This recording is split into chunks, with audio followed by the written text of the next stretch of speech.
E a gente vai orar por todo mundo. Muita gente doente, muita gente com várias complicações aí, mas dá certo. Desde quando eu era pequena, mesmo sem converter, sem conversão, o meu pai ele falava assim, quando eu tava com medo, coisa assim, ele falava: o Senhor é o meu pastor e nada me faltará. E era sempre essa a primeira frase, e eu não sabia de onde que ele tirava isso. Depois de convertido, a gente soube que era do Salmo 23, né? E o Salmo 23 foi a primeira coisa que eu já decorei na minha vida, foi o Salmo 23. O Senhor é meu pastor, nada me faltará, deitar-me faz, por verdes passos, guia-me mansamente, blá, blá, blá, blá. E lá no final ele fala assim: unge minha cabeça com óleo, meu cálice transborda, né? E preparas uma mesa perante mim na presença dos meus inimigos. Daí que ele fala: unges minha cabeça com óleo, meu cálice transborda. Então, desde quando eu vi essa da mesa, preparas uma mesa perante mim na presença dos meus inimigos, obviamente dos meus amigos, por quê? Porque quando você senta à mesa com seus inimigos, eles viram seus amigos. Por quê? Porque a mesa é uma só. E tudo que está acontecendo hoje em dia, que a gente vê tanta briga. Revelação. Amém. Então, Está gravando? Ah, então. Vamos escrever. Então, tudo que está acontecendo hoje, que a gente vê a briga dos fogos, que a gente estava conversando um pouquinho semana passada, ou que a gente vê a briga de denominações, de igrejas, né? E daí faz tempo que o Senhor está me fazendo estudar um pouco sobre igreja, como é que surgiu as igrejas, desde o primeiro concílio, que você vê lá em Atos, mas depois os outros concílios e as brigas políticas, e, né, ortodoxo e protestante, minha família vem do ortodoxo. E daí depois veio para o protestantismo. E todo mundo aqui, eu acho que tem a raiz protestante, né? A gente saiu tudo pro protestante, mas a gente nunca entendeu o que os ortodoxos falam. E eu tô com isso faz tempo, eu até falei pro Caio hoje: Caio, paredes estão sendo destruídas. Só que tá tendo um muro forte, assim, uma muralha forte sendo construída. Mas será que a gente está preparado para que essas paredes sejam destruídas? Porque os mitos e as coisas que a gente colocou desde a nossa conversão, e mesmo antes da nossa conversão, quando a gente era pequeno, ela impacta. Graças a Deus, meu pai falou: o Senhor é meu pastor, mas ele poderia ter falado outra coisa. E essa outra coisa iria ficar para mim, né? E isso ia virar uma verdade, uma pedra fundamental na minha vida. E ela, provavelmente, se fosse algo que não era do Senhor, eu teria que derrubar essa parede. Tudo que foi construído em cima dela, mesmo que sejam verdades, se a verdade foi colocada em cima de uma mentira, ela tem que ser destruída. Porque uma base mal feita, a gente está sem engenheiros aqui hoje, né? Aí, ó, tem engenheiro. Então, uma base, se a base ali tá, mesmo que você coloque o melhor tijolo, aquele tijolo que eu não sei como é que chama, tijolo baiano, que é tijolo bom, mesmo que você coloque o melhor tijolo em cima de uma fundação que não tem concreto, uma fundação que foi feita com areia, sem cimento, sem nada, sustenta? Engenheiro, gente, tem muito engenheiro aqui. Ai, desculpa, tá cheio de engenheiro. Tá mais engenheiro aqui. Não, gente, vamos começar de novo. Deleta tudo. Vamos lá. Tá cheio de engenheiro aqui hoje. Então os engenheiros vão explicar pra gente. Se a fundação é feita só de areia com água, e daí depois a gente coloca um monte de tijolinho bom em cima, com cimento bom, adianta alguma coisa? Não. Vai roer tudo, a gente tem que destruir. Então, qualquer coisa fundamentada e crescida em cima de uma mentira, ela precisa ser destruída. Então, por isso que muitas vezes as nossas paredes, você fala assim: não é, mas isso é bom, mas eu estou vendo o mover do Espírito Santo aqui. Tá, mas foi feito numa mentira. Precisa destruir, sinto muito. Então, essa quebra de paradigmas e essas mudanças, elas normalmente machucam a gente, até a gente começar aquela descoberta, né? Quando você vê, eu vejo muito isso na medicina. Eu era de uma linha, de repente eu comecei a ver que essa linha aqui tá deixando as pessoas mais doentes, eu mudei radicalmente. Mas essa mudança machucou, né? Tudo que eu acreditava, hoje eu não acredito mais. Pelo contrário. Então, machuca, né? E essa mudança de paradigmas e essa construção que o Senhor tem me incomodado a fazer é incrível, e eu sei que é de Deus, porque tem uma amiga irmã minha que eu não falo há muito tempo, a gente só se fala quando eu estou nos Estados Unidos, e ela esses dias me escreveu do nada e falou: Patrícia, estou estudando sobre isso está acontecendo comigo, e isso Falei: cara, eu estou na mesma linha. Então, e eu sei que Deus sempre me mostra para voltar para onde Ele tinha mandado eu fazer, ele sempre usa ela. E mesmo sem a gente conversar o que está acontecendo, daí eu falei para ela, olha minha agenda, estou com esses dias aqui só para estudar sobre a história da igreja. A história da igreja hoje, né? Não das church aí, que a gente vai da igreja, como é que foi formado os concílios e tal. Nossa. Gente, eu estava vendo também sobre quando estavam os apóstolos no ano 2, o que se formou no ano 2. E até antes, os pais da igreja, né? Os fathers, os apóstolos que foram... É o século II. Isso, que não os apóstolos... Isso, antes disso, você tem lá de Esmirna, que eu esqueci o nome em português, mas você tem aqueles que fundaram, que andaram junto com os discípulos de Jesus, tiveram os apóstolos, que eles eram apóstolos também, mas tiveram esses apóstolos que andavam juntos e foram seguindo o caminho. E todos eles... Ixi, eu devia ter mandado a lista. E todos eles fundamentavam a palavra numa coisa só. Vamos lá para Atos.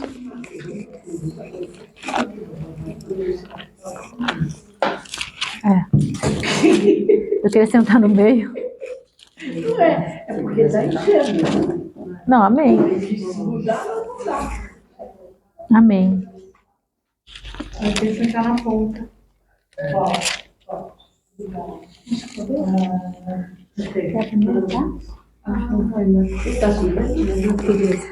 Então vamos lá para Atos, capítulo 2.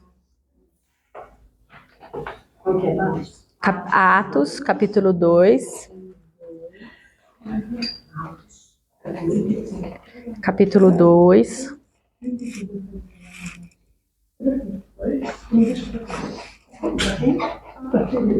Atos, capítulo 2. A partir do versículo 42. Eu vou ter que separar minha mãe e a Simone. Vou colocar ela ali. Olá, boa noite. Então vamos lá para Atos, capítulo 2. Vou dar um tempinho. Vamos. Vai, o Felipe fica ali? Felipe fica. É para você, esperando você. Tá para ele. Ó, Fê. Obrigado.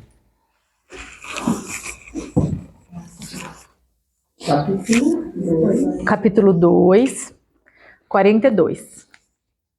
Atos, capítulo 2, versículo 42. E perseveravam na doutrina dos apóstolos e na comunhão, no partir do pão e nas orações. E em cada alma havia temor, e muitos prodígios e sinais eram feitos por intermédio dos apóstolos. Todos os que creram estavam juntos e tinham tudo em comum. Então, olha só, o que a gente vê aqui? Aqui é bem o comecinho da igreja, né? De quando estava formando. Então, a gente está no capítulo 2 de Atos. O que aqui tem em comum? Eles ficavam na doutrina dos apóstolos, que nada mais era que doutrina de Jesus Cristo, certo? É que eles estavam perseverando nessa doutrina. Na comunhão, no partir do pão. Na comunhão, no partir do pão. Tudo que eles faziam, o centro era a mesa, era a comunhão. Ficava no centro mesmo. Ficava no centro. Comida, as pessoas, elas se reuniam por causa da ceia. Elas se reuniam para partir o pão. Pai, obrigada, Senhor, em nome de Jesus Cristo, Pai. Agradeço a tua presença aqui, Senhor. Agradeço, meu Pai, pela revelação do Espírito Santo, Senhor, que está trazendo sobre cada um aqui, Pai. Que o nosso coração seja aberto, Senhor, que os nossos olhos abertos, Senhor, os nossos ouvidos prontos para escutar a revelação que vem do céu, Pai.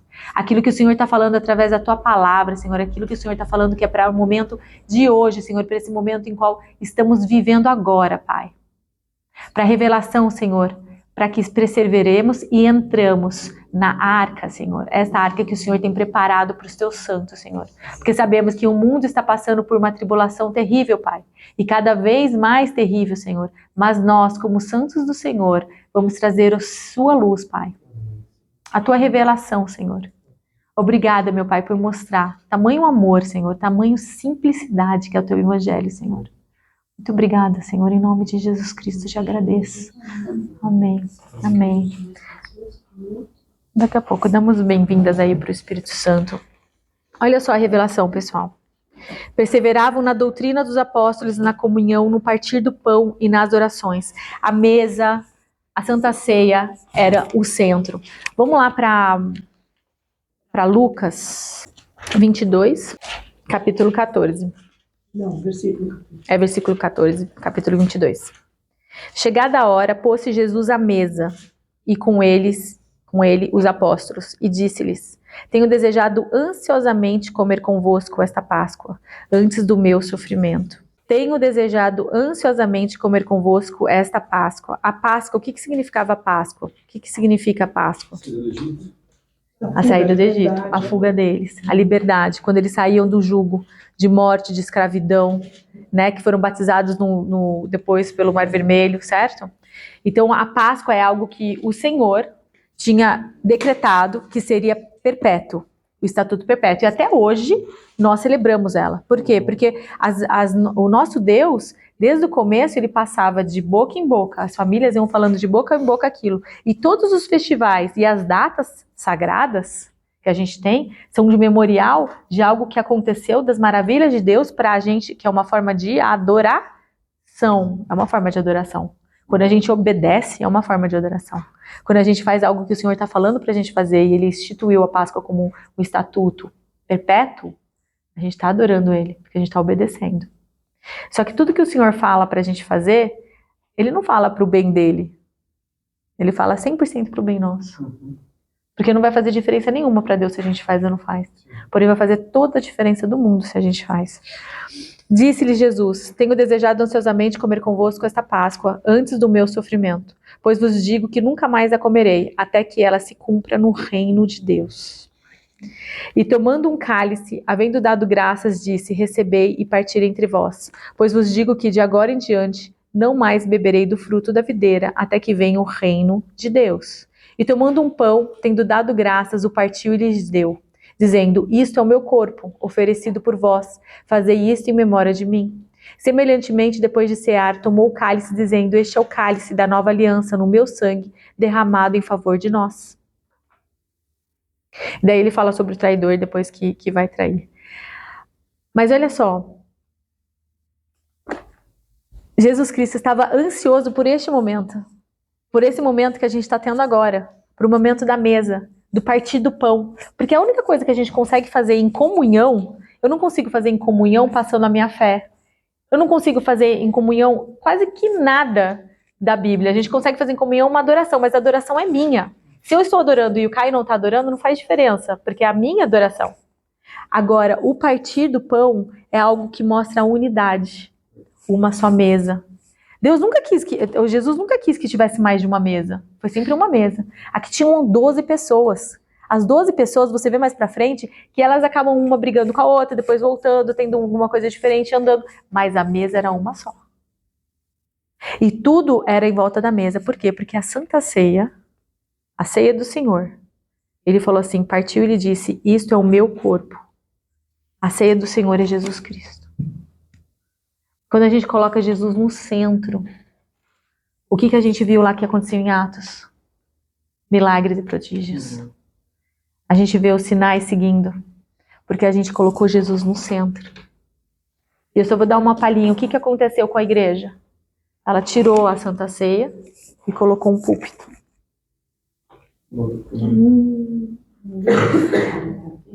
Isso aqui, o que eles faziam? Eles iam, em Atos eles falam que eles iam de casa em casa partindo o pão. De casa em casa partindo o pão. Porque essa comunhão, ela é super importante. Quando eu entendi isso, eu tive a revelação disso. Por isso que eu falei, pessoal, não é só online. Porque online você consegue ver qualquer podcast aí online. Tem um monte de pregação maravilhosa online. Porém, a comunhão, você partir o pão, você só consegue fazer presencialmente. A atmosfera é outra de você estar junto, porque Jesus Cristo falou, quando 2 ou mais estiverem lá reunidos, lá eu estarei, reunidos no meu nome. Quando está o cabeça, o que é que forma-se? O corpo. Então somos a igreja do Senhor. Se eu tivesse só eu aqui e eles 2 aqui, estávamos em igreja. O Senhor falou 2. Olha a revelação. Quando você e a sua mulher e vocês se unem em um só corpo, o que acontece? Você é a igreja inteira. Por isso que a oração do marido e da mulher é uma coisa tão importante que sobe a Deus. A comunhão do marido e da mulher é tão importante. A unidade do marido e da mulher é tão importante. Porque sobe para Deus. Tem a força eclesiástica. Tem uma força da igreja. Então, os nossos estudos, como somos todos aqui estudantes da Bíblia, os nossos estudos eles precisam ser centrados naquele único e verdadeiro e o que único que importa. Jesus. A mesa. A gente se reúne para a gente partilhar a mesa. Porque depois lá, quando vai lá em Coríntios, o que a gente vê lá em Coríntios? A gente vai abrir, mas vocês lembram muito bem que Paulo fala em 1 Coríntios 11, que do Senhor ele também recebeu, né? Que o Jesus Cristo ensinou isso para ele pessoalmente. Ele falou assim, tendo dado graças, partiu o pão, dizendo isto é o meu corpo que é dado por vós. Agora 25. Por semelhante modo, depois de haver ceado, tomou o cálice, dizendo este é o cálice da nova aliança no meu sangue. Fazei isto todas as vezes que o beberdes em memória de mim. Porque todas as vezes que comerdes esse pão e beberdes o cálice, anunciais a morte do Senhor até que ele venha. Por isso, aquele que comer o pão ou beber o cálice do Senhor indignamente será réu do corpo e do sangue. 28, agora que começa. Examine-se, pois, o homem a si mesmo, e assim coma do pão e beba do cálice. Pois quem come o pão e bebe sem discernir o corpo, come e bebe juízo para si. Gente, tá todo mundo aí com medo de Covid, de bactéria. Aqui tá falando que se você come essa ceia aqui indignamente, você morre. O que é comer indignamente nesse sentido? Comer indignamente é aqui que ele tá falando, não discernir, pois quem come e bebe sem discernir o corpo, come e bebe juízo para si. O que significa? Que você não tem a revelação do que é o corpo de Cristo. Isso é o discernir erradamente, então? Exato. O que acontece? Hoje virou um símbolo, né, que faz uma vez por mês, ou qualquer coisa, ou às vezes você vai em alguma coisa, e eles fazem, é um ritual, sem você ter o discernimento do que significa a aliança. Lembra o que significa aliança? Que antigamente as tribos, elas se cortavam, elas faziam juras um para o outro, né?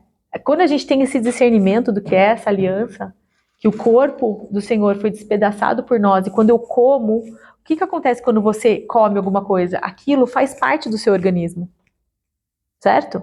As moléculas dele se dissolvem e viram moléculas minhas. Sei lá mais o que acontece aí que eu não lembro. Mas é isso, os átomos se juntam, os DNA se juntam, o alimento se junta. Então, eu estou pegando o corpo que é de Jesus Cristo e estou comendo.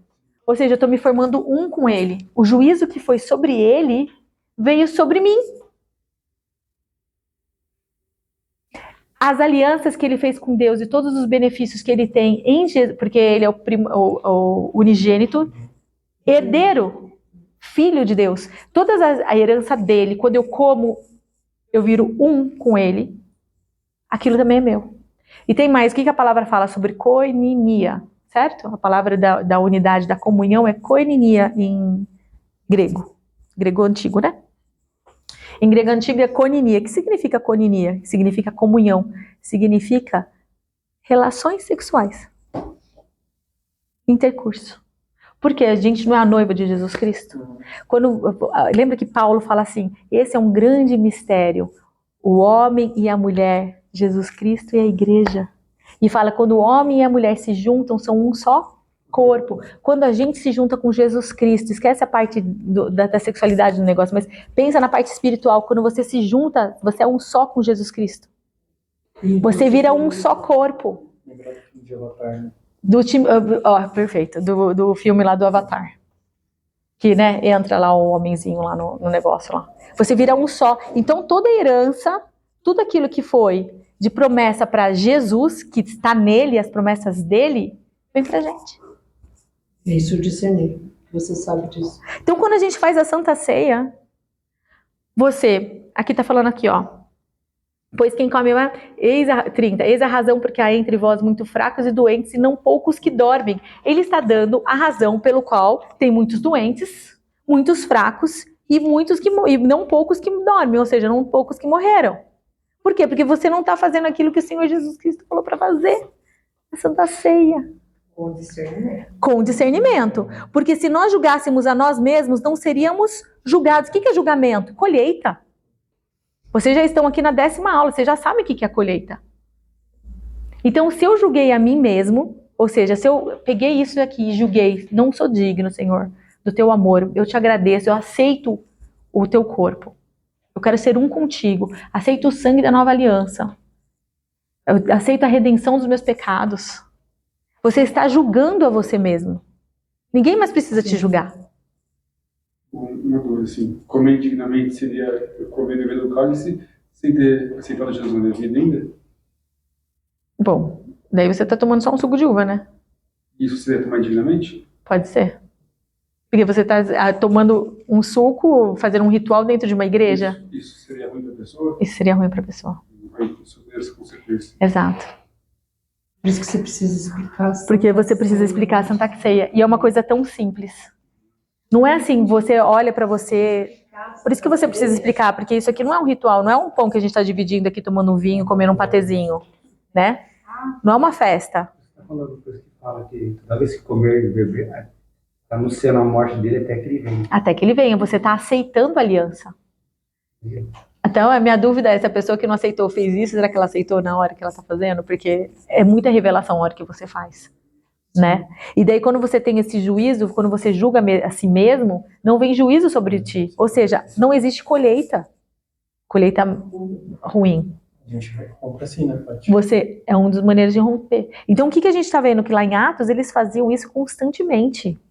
Tem lugares aqui que falam que eles faziam quase que todos os dias.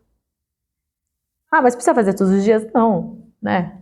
Mas faz em família, faz em comunhão, faz aqui de segunda-feira, faz de domingo, sei lá onde. Faz, porque Jesus Cristo estabeleceu isso. Porque Ele precisa ser o centro. Não é um palanque que precisa ser o centro, não é o time de adoração que precisa ser o centro. É Jesus. E quando a gente coloca Ele no centro, todo o resto acontece, que a gente vai ver agora em consagração. Amém? Então é por isso que a gente vai ter a mesa centrada. E é por isso que o número também tem que ser reduzido, porque como é que a gente consegue essa comunhão se a gente tem um monte de pessoas? Não dá. É humanamente impossível. Mas é possível a gente ter harmonia e comunhão em menos número centrado na mesa. Daí sim, é realmente um privilégio. Né? É realmente um privilégio. Amém? Amém. Quer falar alguma coisa, mãe? Não, estou pensando nos 3.000 que estavam lá com Pedro recebendo Jesus. Tinha 3.000 pessoas, né? Sim. E depois é isso que Jesus, quando estava à mesa, estava com 12. Eles falam para partir o pão de casa em casa. Então, por mais que aqueles 3.000, o que aconteceu ali? Não houve a ceia, né? Ali só houve o batismo, né? As pessoas aceitaram Jesus e foram batizadas. Depois... Esse momento da ceia é algo muito íntimo. É muito íntimo. Nossa. A pessoa, lá que vive assim, ela falou vinho, né? Como é que é? Falou vinho, a Bíblia. É, O vinho. vinho, é. A fruta da vide. O suco de uva também seria o vinho? Não é o fruto da vide? Só não tem fermentação. Não ficou tempo suficiente fermentando aqui. É, mas pode ter vinho também. Se vocês quiserem começar a trazer vinho, sejam bem-vindos. O apóstolo Paulo Morde fala assim, não bebo mais algo, mas uso o vinho devido ao seu estômago e as suas frequentes enfermidades. Sim. Ele misturou com a Então, o vinho Timóteo. fermentava. Ah tá, entendi já. Você quer chegar ao vide. A fruta da vide. Mas daí, isso é um Porque alimento, né? é um alimento. Que simboliza. O vinho é a uva é o açúcar fermentado que transforma-se em álcool, né? Uma dúvida que me persistia até o Espírito Santo me revelasse, não lembro do que agora. Mas o vinho em si ele é fermentado também. Só que não é o suficiente para ter álcool assim nele. É o suco de uva. É. O suco de uva. Ele é fermentado também, tanto que ele não é tão doce, né? Porque nós sabemos que o suco de uva ele vai matar bactéria, não pode falar. É, mas o vinho faz bem, né? O vinho tem polifenóis, tem muita coisa boa. É bom também. Amém? Amém? O suco de uva não dura. O suco de uva você tem que prensar a uva e tomar. Porque isso aqui tem conservante. Ah, por isso que dura, né? Por isso que dura. O vinho, no ele sítio dura. mesmo, você prensa a uva e toma o suco fresco. Esse é. Aí se você guardou 30 dias, ele já fermenta. Ah, daí vai virar vinho. Aí ele vai virar vinho. Ah, entendi. Aí que ele conserva, porque ele vira no teor alcoólico. Tá vendo? Porque senão ele vai apodrecer. Sim. Então, e naquela época da vida de Cristo, não se tinha safras mensais, se tinha uma vez a safra. Aí eles guardavam nos jarros e tinha a fermentação, e aí eles tinham o vinho, né? O suco da vite, que eles chamavam de suco, porque era o suco que fermentou. Amém. Dúvida sobre o álcool, né? Que às vezes a pessoa fala, mas eu posso beber, eu não posso beber. Pode beber. A fermentação de antes não era a fermentação de hoje, mas a gente precisa entender isso, né? Então, era o suco fermentado. É o vinho. Amém? Ficavam naquelas talhas, né? Deles era barro, não tinha madeira ainda. Não. Amém? Então vamos fazer a Santa Ceia. Não, foi ótimo. Aulinha de história e biologia junto. Nós estamos em 12 mais 1. É? Glória a Deus. Glória a Deus. Mais um, né?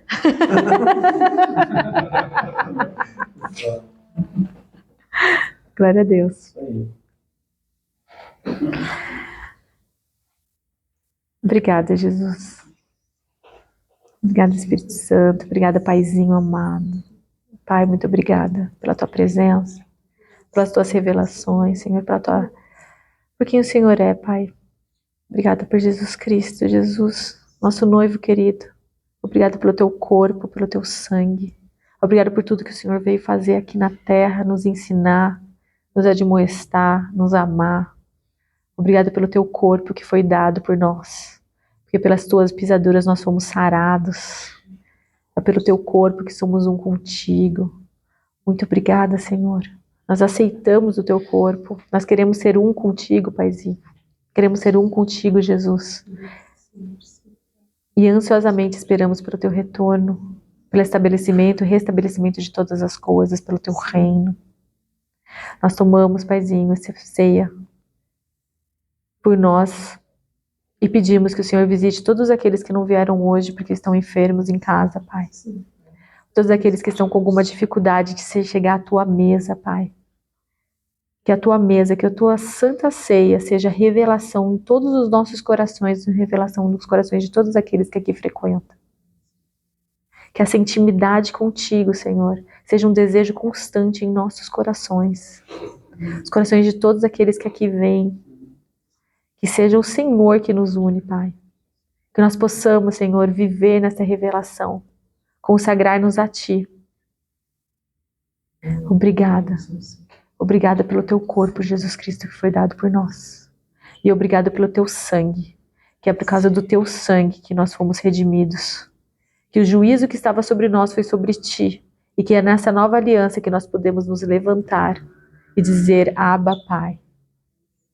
Obrigada pelo Teu sangue que nos purificou, que nos apresenta com um coração limpo, com as mãos limpas, um coração puro, uma mente santificada e um corpo glorificado. Muito obrigada, Senhor, por nos ensinar cada vez mais na Sua simplicidade, na Tua lealdade, no Teu amor, na Tua sabedoria, no Teu discernimento. Queremos conhecer os Teus pensamentos, Senhor. E hoje nós celebramos em memória de Ti, Jesus Cristo, na Sua cruz, que o Senhor levou todos os nossos escritos de dívidas, todos os nossos débitos, tudo aquilo que estava sobre nós foi levado na cruz. Nós te agradecemos em nome de Jesus Cristo, Pai, por tamanho perfeito plano. Obrigada, Senhor. Obrigada, Pai. Amém. Damos graças. Falamos o pão. Amém.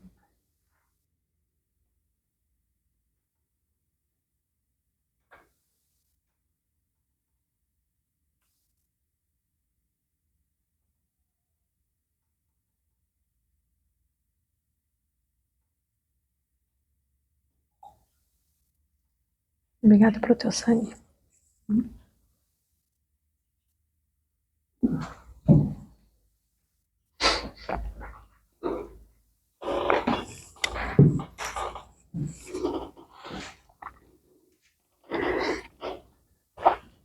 Agora a gente vai começar a aula. Hoje é a nossa 10ª aula. Abre lá em Mateus 9.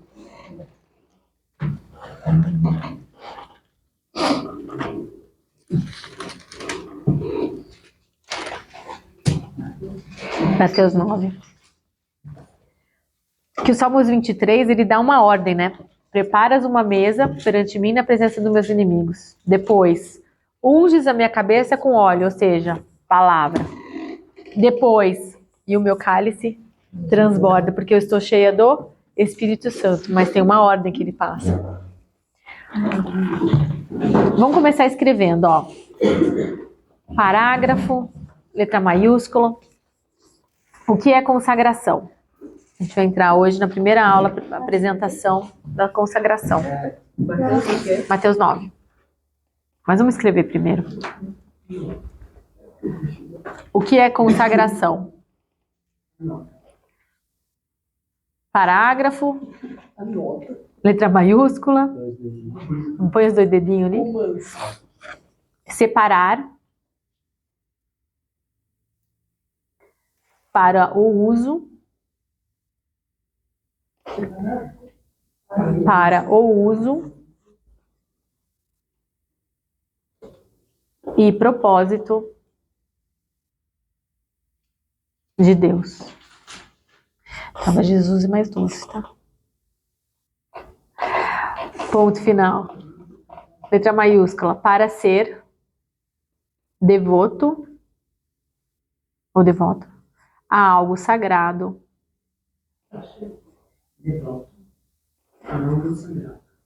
A algo sagrado ou propósito maior. Ponto final. Próxima linha. Uma consagração real começa com uma decisão de qualidade, a qual não há retorno ou comprometimento. Patrícia, eu deixei a escola há tempos atrás. Vai um pouco mais devagar para mim. O qual não há retorno. A decisão não tem retorno, não tem volta atrás. Não há retorno. Não há retorno ou comprometimento.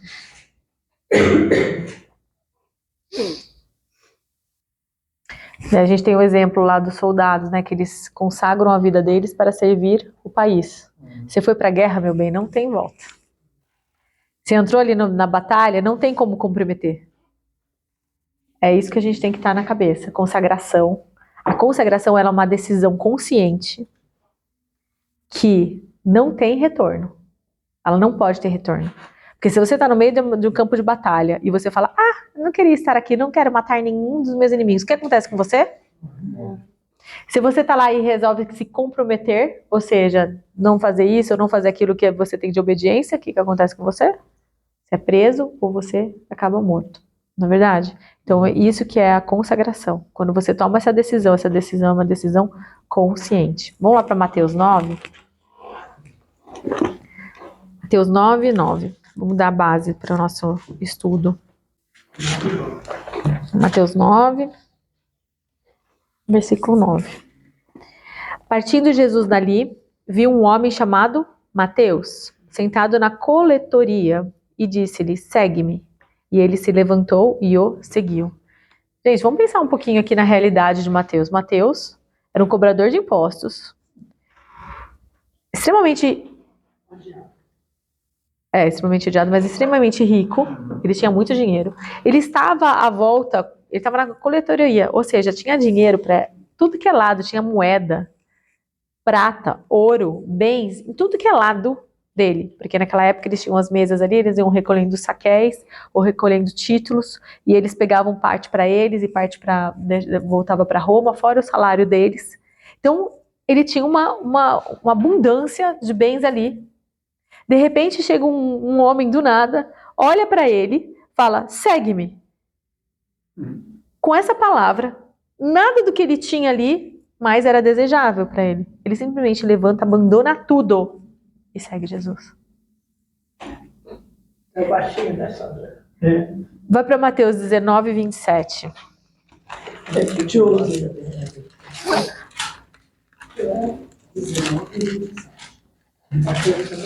Mamãe gosta dele. Então lhe falou Pedro: eis que nós deixamos tudo e te seguimos. Que será, pois, de nós? Olha lá. Pedro está falando: eis que nós deixamos tudo. Deixamos tudo. O que significa isso? Consagração. Tudo. Deixamos tudo. Vamos lá para Marcos 1. Marcos 1, versículo 16.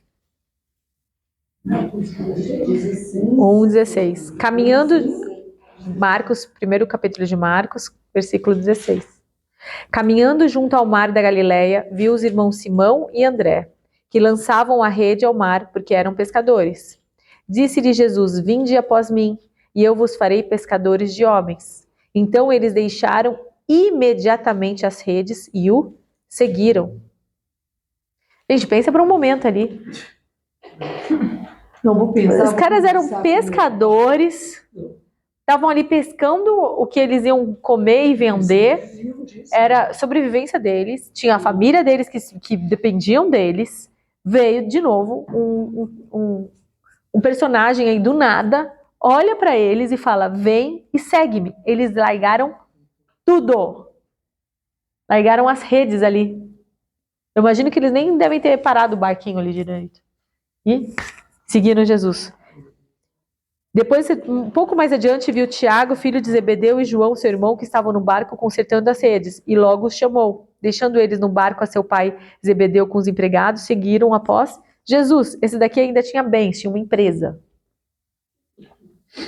Eles largaram tudo e seguiram a Jesus Cristo. Pensa um pouquinho nisso. Eles estão largando os trabalhos seculares, a vida deles. Tudo no mesmo instante. O que é que eles viram nesse homem? Que apenas uma frase dele, segue-me, eles largaram tudo. Messias esperado. Vamos lá para Lucas 5. Aconteceu que, ao apertá-lo a multidão para ouvir a palavra de Deus, estava ele junto ao lago de Genezaré. E viu 2 barcos junto à praia do lago, mas os pescadores, havendo desembarcado, lavavam as redes. Entrando em um dos barcos, eles estavam lavando as redes. Eles já tinham pescado e eles estavam lavando as redes. E se alguém já viu o pescador lavando rede, vai saber que é um trabalhão danado. Eu vi lá um programa lá deles lavando. Gente, dá muito trabalho, porque naquela época não tinha uma mangueira de alta pressão para lavar. Então eles tinham que... É muita sujeira. Eles tinham que tirar um por um daqueles negócios que ficava preso, o peixe, o anzol e pedaço de bicho ali. Tipo, a rede estava preta e ficava branquinha. Era esse o trabalho. Era quase um trabalho de meio período ali só, limpando a tal da rede. Entrando em um dos barcos, que era o de Simão, pediu-lhe que o afastasse um pouco da praia, e assentando-se, ensinava o do barco às multidões. Quando acabou de falar, disse a Simão: faze-te ao largo e lançai as vossas redes para pescar. Respondeu-lhe Simão: mestre, havendo trabalhado toda a noite, nada apanhamos, mas sob a tua palavra lançarei as redes. Gente, aqui eu imagino que Pedro, do jeito que a gente conhece um pouquinho da Simão, né, da personalidade dele, ele deve ter feito isso aqui de deboche, né? Tá, vamos mostrar ali para ele como é que se pesca. E vamos lançar lá a rede. Isto fazendo, apanharam grande quantidade de peixes e rompiam-se-lhe as redes. Aqui essa tradução está errada. Se você vai olhar em grego, não eram redes, é rede. Jesus disse para ele: faz e lançai as vossas redes. Pedro foi lá e lançou apenas uma rede. Uma rede. Porque não achava que ia pescar. E porque limparam todas as outras. Ele falou: eu já fiz tudo, ele tá vindo aqui, vamos lançar só uma, dá menos trabalho para limpar depois. E tem uma outra coisa que aconteceu aqui. Isto fazendo, apanharam grande quantidade de peixes e rompiam-se-lhes as redes. Gente, se vocês viram de novo, vem um programa de pescaria, vocês vão ver que as redes, elas não são feitas para romper. Não importa a quantidade de peixe que você coloca, ela não rompe. E por que você rompeu essa? Então fizeram-se sinais aos companheiros do outro barco para que fossem ajudá-los. E foram e encheram ambos os barcos a ponto de quase irem a pique. Tanto peixe. Depois você vê mais pra frente que eles lançam de novo a rede quando Jesus Cristo manda e nada se rompe. Aí você vê a diferença de zombaria e para obediência e uma obediência verdadeira. Vendo isto, Simão Pedro prostrou-se aos pés de Jesus, dizendo: Senhor, retira-te de mim, porque sou pescador. Homem pecador. Homem pecador. Pois a vista... a luz tá boa aqui. Porque sou pecador. Pois a vista da pesca que fizeram, a admiração se apoderou dele e de todos os seus companheiros, bem como de Tiago, João, filho de Zebedeu, que eram seus sócios. Disse Jesus a Simão: não temas, doravante serás pescador de homens. E arrastando eles os barcos para sobre a praia, deixando tudo, o seguiram. Então a gente viu aqui que a rede não é plural, foi a rede que ele lançou. Vamos lá para Lucas, só volta um pouquinho, Lucas 2, capítulo 2. Lucas 2, 22. Passando os dias da purificação deles, segundo a lei de Moisés, levaram-no a Jerusalém para o apresentarem ao Senhor. O que está acontecendo aqui? Jesus Cristo nasceu e eles têm uma lei de Moisés que todos os nascidos de homens, o primogênito, tinha que ser apresentado no templo e santificado a Deus. Qual é? Lucas? Lucas 2, 22. Então Jesus aqui era bebezinho. Levaram-no a Jerusalém para o apresentarem ao Senhor. Conforme o que está escrito na lei do Senhor, todo primogênito ao Senhor será consagrado. E para oferecer um sacrifício segundo o que está escrito na referida lei, um par de rolas ou 2 pombinhos. Havia em Jerusalém um homem chamado Simeão, homem este justo e... Justo e piedoso. Que mais? Tem alguém com alguma outra versão aí? Que mais? Esperava a consolação dos santos. Não, mas na palavra piedoso, temente a Deus, tem mais alguma outra versão aí? Essa palavra piedoso ou temente a Deus, na verdade é santo ou consagrado, devoto. Esse homem era justo e consagrado, devoto, que esperava a consolação de Israel, e o Espírito Santo estava sobre ele. A gente dá uma olhada nessa frase, essa única frasezinha. A gente está vendo um homem que é consagrado a Deus, e que ele tinha o Espírito Santo numa época em que o Espírito Santo não pousava sobre as pessoas. Piedoso, devoto, consagrado. Ele devotou a vida dele esperando pelo Messias. E o Espírito Santo estava sobre ele. A gente tem que lembrar que o Espírito Santo ele não opera fora da palavra de Deus, fora dessa palavra aqui. Quando você se consagra ao Senhor, não é que você vai parar simplesmente de fazer a sua vida, vai parar de ser engenheira lá e vai começar a seguir, fazer alguma outra coisa diferente. Não, mas vai deixar a sua vida anterior, a qual existia mentiras, imoralidades, bebedices, sei lá, que mais, palavrões, baladas. Você vai deixar de fazer isso. E muitas pessoas, por exemplo, o Robin Bullock, ele conta uma história que por mais de 8 anos, porque ele nasceu em berço batista, mas aí depois ele acabou se desviando e ele era do rock and roll. Tanto que quem olha ele hoje fala, meu, o cara é doido, ele anda com um casacão preto, cabelo compridão, ele é do rock and roll, assim. E a vida dele era muito louca, né? Ele fala que ele viu coisas que nenhum jovem deveria ter visto, assim. Ele presenciou e fez coisas que nenhum jovem deveria ter feito. Então a vida dele era muito louca. Quando ele conheceu Jesus Cristo, ele é 880. Então ele mudou radicalmente, assim. E ele se consagrou mesmo. Ele não escutava mais música do mundo, só louvor. Ele colocava assim, a cada 15 minutos ele falou que ele ia ler a Bíblia, a cada 15 minutos. Cada 15 minutos ele lia um versículo. Então, naquela época não tinha celular, ele pegou, sabe aqueles Novo Testamento pequenininho, aqueles gibizinhos? Colocou dentro do bolso da jaqueta dele. Então ele estava conversando com você aqui, daí o relógio dele despertava, ele para só um pouquinho. Pegava, ele lia um versículo, e que era uma viúva, tá, ok, pode continuar. Ele fez isso por muito tempo. À noite, ele colocou aqueles... Eles tinham um som, não sei como é que era o som da época, colocou embaixo do travesseiro só para ficar escutando a palavra de Deus. Domingo. Que tinha aqueles... Lembra aqueles cassete que você colocava assim embaixo?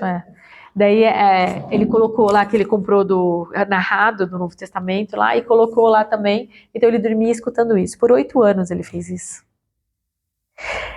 E ele falou que quando ele se converteu, ele teve uma experiência de presença de Deus. Depois de passar desses 8 anos, ele tinha uma vontade muito grande de ficar só ele e Deus, né? E ele ficava só com o Senhor e conversando com o Senhor. Teve um dia que ele falou que a presença de Deus era tão forte, tão pesada, que ele teve que deitar no chão. Ele não conseguia ficar de pé. Tipo, parecia que Deus pressionava, sabe? Ele. Então ele começou, e ele começava a ver coisas, e mais ou menos isso, que você cai, né, da presença. E ele se sentia muito forte, quanto mais ele se consagrava. Bom, consagrar de propósito, isso é muito importante. Então ele fez isso de propósito. A consagração ela foi de propósito. A gente vê Simeão fazendo isso de propósito. Ele tinha um propósito, ver a salvação de Israel, né? E daí a gente continua lendo, olha lá. Revelaram-lhe, o Espírito Santo estava sobre ele, 26. Revelara-lhe o Espírito Santo que não passaria pela morte antes de ver o Cristo do Senhor. Gente, olha só. Aqui tem alguns ensinamentos. Vamos escrever o número 1. Eu não preciso falar que consagrar com o propósito é o propósito de buscar a Jesus Cristo, né? Isso também é implícito, que a gente está falando hoje. Tá. Então, o número 1. Quando a gente se consagra, o que acontece? O Espírito Santo vem sobre você. Daí, se vocês quiserem colocar aí, Lucas 2:25. E o Espírito Santo estava sobre ele. Daí lá no 26, o que a gente vê? Revelar-lhe o Espírito Santo que não passaria pela morte antes de ver Cristo, o Cristo do Senhor. Ele teve uma revelação antes do Consolador. Gente, hoje a gente tem revelação porque a gente tem o Espírito Santo, naquela época não tinha. Porque ele se consagrou, ele teve algo único e inusitável. Ele teve um conhecimento revelado de Deus. Um conhecimento revelado, revelou-lhe o Espírito Santo que não passaria pela morte antes de ver o Cristo, o do Senhor. Então ele sabia que na época que ele estava vivendo, ele viria o Cristo. Quantas pessoas aqui pode falar que o Espírito Santo revelou e falou assim, ó, você vai ver o arrebatamento. Você não vai deixar de ver antes de você ver o arrebatamento. Quantas pessoas aqui tiveram essa revelação, gente? E a gente tem o Espírito Santo abundante hoje. Então, 2. O número 2, conhecimento revelado. Primeiro foi o Espírito Santo vem sobre ele. O 2, conhecimento revelado. Isso foi revelado a ele.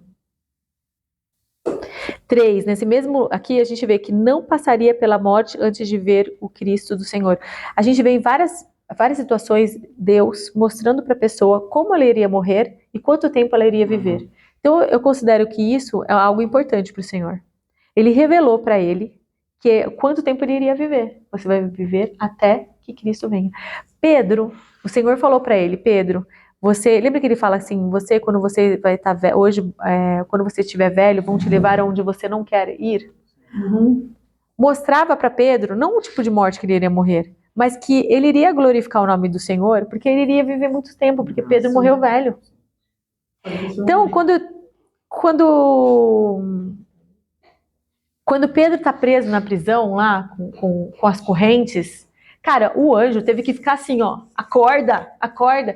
Quem aqui, em sã consciência, está preso em um monte de correntes, num calabouço romano e dorme? Porque ele sabia que ele não ia morrer, porque ele tinha uma palavra do Senhor, ele tinha uma promessa. Ele sabia quando ele iria morrer. Uhum. O Robin Bullock conta uma passagem que ele falou, Senhor, eu quero que o Senhor me mostre quando eu estiver velho e quando que eu vou morrer. Eu quero que o Senhor me mostre. Então, o Senhor mostrou para ele um cara com cabelo compridão, nesse vídeo ele tem cabelo curtinho, né, que ele tá dando aula, com cabelo compridão assim, com uma cara boa, e ir fazendo assim e tal. Você vê que ele estava escutando alguma coisa. Daí o Robin Bullock pergunta, Senhor, quem é esse? Ele fala assim, é você, com 98 anos. Nossa. E você estava recebendo o seu próximo assignação, com 98 anos. Ele falou, é isso que eu quero. Ele falou, então você segura essa palavra. Segure essa palavra. Então ele começou a declarar, a consagração dele foi segurar essa palavra e falar, Senhor, eu declaro em nome de Jesus Cristo que eu vou viver até os 98 anos. E ele pegou essa palavra. Promessa. Nossa, forte. Forte, né? E aí o cara fica imbatível. Nada. Fica imbatível. Então, o número 3, a gente tá na 3, né? Não, 3 foi, não Deus- passar Deus- pela morte, antes de conhecer Deus te mostra como você viverá e até quando. Número 3, Deus te mostra. Deus te mostra. Te mostra até quando você viverá. Bem grande esse livro. Deus te mostra. Como Bem grande esse. Deus te mostra. você vê lá Abraão, né? Lá em Gênesis 18, que Deus fala para Abraão, a sua geração vai ficar 4 gerações, vai ficar presa no Egito, mas você vai morrer velho de dias, na sua família, com muitos bens. Então Deus estava mostrando para Abraão. Então isso é um big deal para o Senhor. É algo que ele considera importante. E ele vai mostrar para cada um aqui quando eu pedir. Ah, mas tem um detalhe. Robin Bullock falou assim, então eu vou estar lá com a minha esposa comendo um hot dog, não sei onde que eles gostam. Daí Deus falou, bom, comendo isso você não vai viver até 98. Também tem que ter sabedoria, né, gente? Tem uma passagem de um pregador, ele tinha 30 anos, eu acho, que ele é bem vivalista, assim. E ele fala que ele tinha uma mensagem e estava doente, assim, quase para morrer, assim, 30 anos. Ele falou assim, Deus me deu uma mensagem e me deu um cavalo. Só que eu matei o cavalo era o corpo dele, assim. Ele não cuidou do corpo dele e a mensagem que ele tinha ficou. Exatamente. Cuidou, assim. Exatamente. Quantos pregadores a gente vê, né, que estão acima do peso, estão sem saúde, estão bebendo, fazem isso, fazem aquilo. A gente tem o Ray Allen, que eu gosto muito dos livros dele, assim, ele foi, você vê hoje, ele viveu nos anos 40, quase não tinha vídeo, mas você vê alguns vídeos remasterizados dele. Gente, ele curando, tinha um menino macaco. Depois procura no YouTube, deve ter em português. que época ele é? Dos anos 40. Menino, ele era um menininho macaquinho, porque ele ficava só agarrado nas pessoas, porque a perna dele é atrofiada, não sei que tipo de doença que é essa, que a perninha dele não via. Cara, você vê ele no vídeo, ele pregava por mais de 1 hora, tá? As pessoas ficavam lá, sem sono, por quase 2 horas escutando esse homem pregar, porque ele falava, quem cura é Deus. Ele tinha uma frase enorme, assim, porque as pessoas precisavam, o quê? Aumentar a fé delas. Sim. Daí, enfim, era isso que ele falava, né? E ele que fala, que é a frase que eu falo, você crê que você está salvo, mas você não crê que é curado. É a mesma coisa que uma pessoa chegar para você e falar, não, eu sou curado, eu tenho certeza, eu sou curado em nome de Jesus. Mas você crê que você foi salvo? Não, isso eu já não sei muito bem. Se Deus permitir, é a mesma coisa, a cruz levou os dois, né? A salvação e a cura, enfim. E dizem as más línguas ou as pessoas que ele bebia muito. E ele morreu jovem. Então, assim, não é por quem você é que o Senhor te usa ou não, né? Mas a gente tem que ter esse cuidado do corpo, cuidar do seu templo, porque é o templo do Espírito Santo. Gente, o templo do Espírito Santo não são paredes, não é isso aqui. Não é isso aqui, não é nada do que está construído lá. O templo do Espírito Santo é muito bem claro, a palavra fala que é o nosso próprio corpo, porque Deus, ele fez a gente para habitar dentro da gente. Né? Então, ele precisa ser cuidado. E a nossa diligência fazer isso, né? A gente não pode matar o templo do Espírito Santo. E até Bom, vem as bases ruins que você falou antes. Exatamente. Exatamente. Mas tem uma dúvida agora, porque que nem a bebida, a bebedeira, é um pecado. Sim. É um pecado. Sim, é uma brecha que você abre. Deus usa pessoas pecadoras. Usa mesmo. Sim. Mas você acha que Deus usa... Você acha que as pessoas são usadas porque elas são santas? Ou porque buscam a santidade. Você vai buscar a santidade, a santidade é a consagração, que é o que a gente está falando aqui. Tudo isso vai acontecer com você.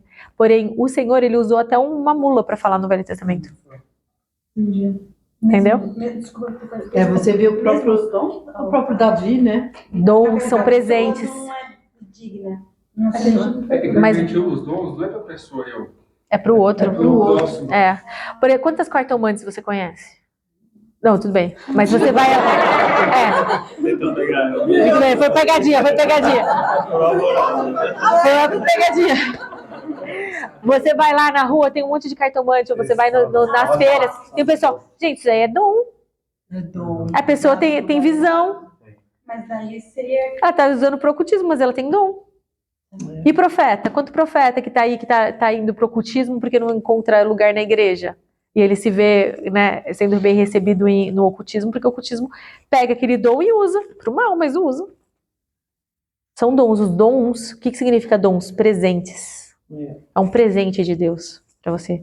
Todos nós temos os dons do Espírito Santo quando a gente recebe ele, e ele usa como ele entende. Quando você vê alguém usando o dom como para usurpação própria, fala assim, eu consigo ativar e desativar o dom a hora que eu quero. Cara, isso é ocultismo. Quem te usa é o Espírito Santo, não é você que usa ele, é o contrário, porque é para um propósito dele. Mas por que você está falando isso? Nós somos escravos? Não, nós não somos escravos, mas nós somos filhos do rei, e a gente quer que o reino seja estabelecido aqui. Então eu me abro para que o Espírito Santo me use. Agora eu preciso estar santa, então a pessoa mais usada do mundo é a pessoa mais santificada, que tem mais revelação? Não necessariamente. Deus falou com muita gente através do... Deus fala muito através... Sabe como é que Deus fala muito? Fala muito através de filmes. Avatar, ele falou demais. Sim, Avatar. Então ele usa coisas seculares. Por exemplo, lá nos Estados Unidos, o Super Bowl é uma das coisas mais assistidas do mundo, né? Cara, Deus mostra muita coisa através do Super Bowl. Várias profecias assim são dadas através de quem ganha, quem não ganha, como é que vai acontecer. Até do 45, quando o Trump ganhou, foi lá também mostrando, Mas sabe? o inimigo também faz, os Simpsons faz o quê? Ele mostra a agenda, daí é diferente, né? Mas ele é obrigado, sabia? Ele é obrigado a mostrar o que vai fazer para Deus. Então, não, só terminando aqui. Então é isso, o Senhor usa quem Ele quer. Agora, no 3, a gente colocou aqui, Deus te mostra como você viverá e até quando. 4. Vamos ler aqui, ó. No 28. Aqui, 27. Movido pelo Espírito, foi ao templo. E quando os pais trouxeram o menino Jesus para fazerem com ele o que a lei ordenava, Simeão o tomou nos braços e louvou a Deus. Olha aqui, no 27. Movido pelo Espírito. De novo, hein, gente? Então, 4. Quando nós somos consagrados, nós somos conduzidos pelo Espírito Santo. Quando nós nos santificamos, nos consagramos, nós somos conduzidos pelo Espírito Santo. Agora, gente, vamos fazer uma pausa aqui. Dá uma olhada no que ele fez. Simeão o tomou nos braços. Gente, ó, vamos colocar um contexto aqui. Eles estavam no meio de uma performance ritualística com sacerdotes trazendo um primogênito para ser consagrado ao Senhor por causa da lei de Moisés. Entrou um cara do nada que não é sacerdote, não é sumo sacerdote, não faz parte da eclesia, interrompeu toda aquela sessão, catou o menino e pegou no colo. Improvável. Não foi expulso da sinagoga.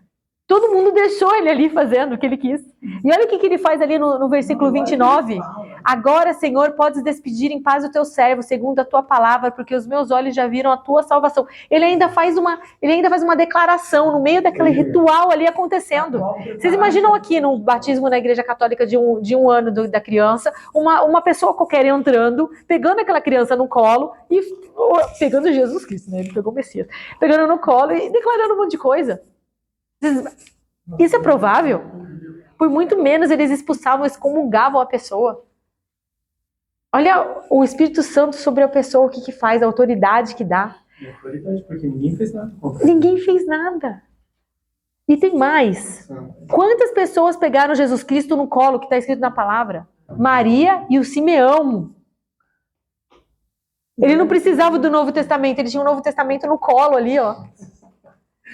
Jesus é o fim da lei. Agora, ó, no 5, quando você consagra, você segura o mestre. você sabe o que é segurar? Hold dear. É tipo, você, como é que se diz isso? Você acalenta, você nina. Você segura o mestre como seu. Como seu. Você pega, quando você se consagra, aquele Jesus, ele é seu. Isso aqui é meu. Você cuida. É seu. Como é que a gente... Hold dear. Como é que você traduz isso? Você... Dia é querido, Mas... abraçar. Vai tomar posse. Não. Vamos lá, gente. Não é abraçar, é você... Ele vira seu, é um negócio que é seu. Aquilo ninguém tira. Quando você se consagra. Você tem essa revelação de quem Jesus Cristo é e você coloca ele para dentro de você e ninguém te tira. É uma muralha que você constrói. Quando o neném nasce, dá pra mãe, A mãe pega da mãe quando nasce, pra ver o que acontece. Mas é dela, né? É meu. Você tem uma posse daquilo que é teu. Então esse é o quinto. Traduzam como vocês quiserem. A gente tem isso com a criança que nasce nossa, né? É nosso, né? Quinto é isso. E o hold dear. Não, mas como que você... Eu coloquei, você Quando começa você a se segurar consagra, o mestre. Quando você se consagra, você segura Jesus Cristo. Você se consagra, Ele vira Jesus seu, essa revelação é sua. seu Vai, Ana, no seu traduz aí pra colo. gente. no seu colo. Quem é mãe vai entender isso, né? Sim. Catou filhinho ali, é teu, ninguém te pega, você entende, ele entende você e é aquilo. É essa ligação aí que acontece. Porque, gente, olha isso, Simeão, no 28, Simeão o tomou nos braços. No que ele tomou nos braços, ele começou a louvar a Deus. Ele começou a abençoar a Senhor. Agora, Senhor, podes despedir em paz o teu servo segundo a tua palavra, porque os meus olhos já viram a tua salvação, a qual preparaste diante de todos os povos, luz para a revelação aos gentios e para a glória do teu povo de Israel.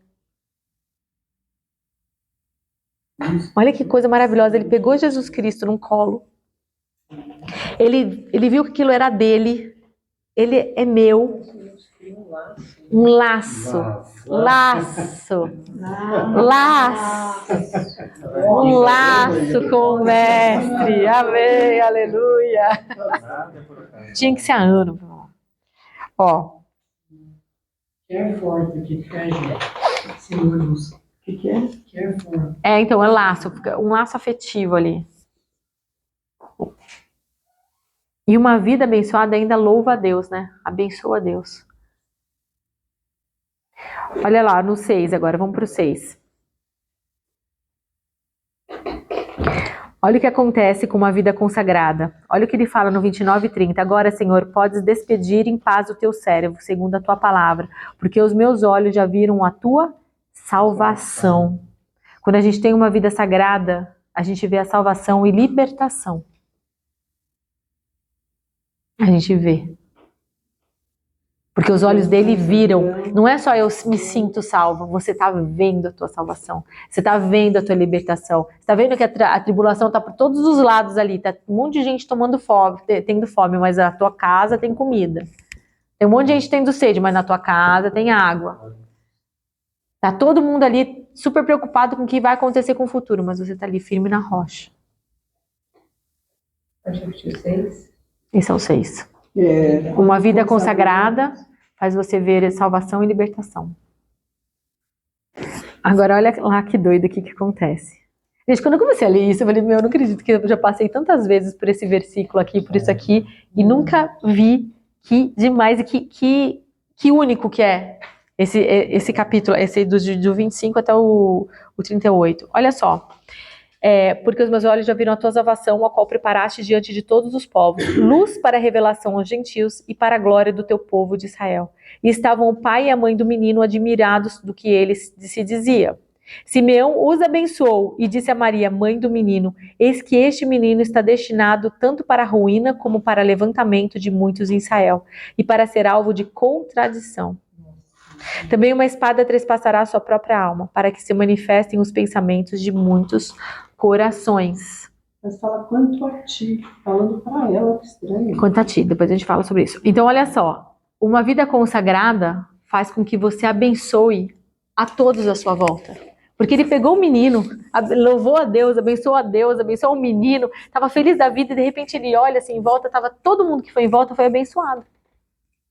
Quando você se consagra a Deus, aqueles que são próximos de você, que estão próximos, eles também são abençoados. Porque o nosso cálice, ele transborda. Então esse é o número 7. Então vamos para o número 8. Olha o 34 e 35. Uma vida consagrada Abençoa. abençoa os que estão próximos. É simples, né? Cálice Paulo fala que transborda. se você mora com um marido iníquo, né, não salvo, mas a esposa, ela santifica o lar. Por quê? Porque você se consagra e você abençoa aqueles que estão à sua volta. E o marido também igual. Ele, né, santifica. Nossa. É simples. É simples. Então vamos lá para o 34. Simeão os abençoou e disse a Maria, mãe do menino: eis que este menino está destinado tanto para a ruína como para o levantamento de muitos em Israel e para ser alvo de contradição. O que ele está fazendo aqui? Ele está profetizando. Sim. Quando você se consagra a Deus, você profetiza. Porque Paulo fala que de todos os dons que vocês querem, que vocês buscam o da profetização. Por quê? Porque quando você... da profetização é linda, né? Porque quando você profetiza, você edifica a vida dos outros. E vamos lá para o 36, 37. Havia uma profetisa chamada Ana, filha de Fanuel, da tribo de Azer, avançada em dias, que vivera com seu marido 7 anos desde que se casara, e que era viúva de 84 anos. Esta não deixava o templo, mas adorava noite e dia em jejuns e orações. E chegando naquela hora, dava graças a Deus e falava a respeito do menino a todos que esperavam a redenção de Jerusalém. Ela também tinha revelação. Gente, ela estava consagrada. Agora dá uma olhada nisso. De todos os sacerdotes que existiam naquela época, dos sacerdotes que estavam no templo, quais foram os únicos 2 que tiveram revelação que aquele menino era o Cristo? Os 2 que se consagraram. E nenhum daqueles sacerdotes estão lá, né? Nenhum do que pregava a palavra. Foram os que se consagravam. Os 2. Não é o demais? De tudo que você vê aqui, de tantos templos ali, dos Messias, do negócio lá, dos judeus, de fazer tudo, os únicos 2 que tiveram a revelação que Jesus é o Cristo, que aquele menino era Jesus Cristo, foram os 2 que se consagraram. Nada levou. E os 6 magos? Mas foi antes, Tiveram a né? revelação, né? Sim, mas depois, antes, né? Antes, mas... tanto é. Bom, eu não sei se é antes ou depois, na verdade, porque eu acho que Jesus Cristo já tinha 2, 3 anos quando eles vieram. Consagração começa com uma decisão, sim. Eles foram visitar Jesus na casa dele. Vai. Não, agora eu acho que eu já terminei, né? Não, hoje nasceu. Não foi não. Não foi. Quem contou isso já contou errado. Quem contou isso contou muito errado. É só ler a Bíblia de novo, você vai ver que quem visitou para eles foram os shepherds, foram os pastores. Os profetas, eles foram depois de 2 anos. Por isso que ele não matou de 0 a 2 anos. Isso também não é. E fala que depois de tantos dias que eles chegaram, mas esses dias... Não, imagina, gente, ele tá indo da Babilônia até lá. Mas não vamos entrar nisso agora. Vamos lá, ó. Consagração começa com uma decisão. O quê? Consagração... Não é 9. É outra coisa. É outra coisa. A gente acabou, mais um parágrafo, letra maiúscula aí. Não, a gente já... Se vocês quiserem escrever, é isso que eu falei, né? Todos os sacerdotes de tanta gente ali, apenas os 2 que se consagravam tiveram a revelação que aquele recém-nascido, Simeão e a Ana, né? A Ana lembra da profetisa? Que ela olhou e falou, todo mundo começou a falar, olha aqui a redenção, olha aqui a redenção. A redenção de Israel chegou.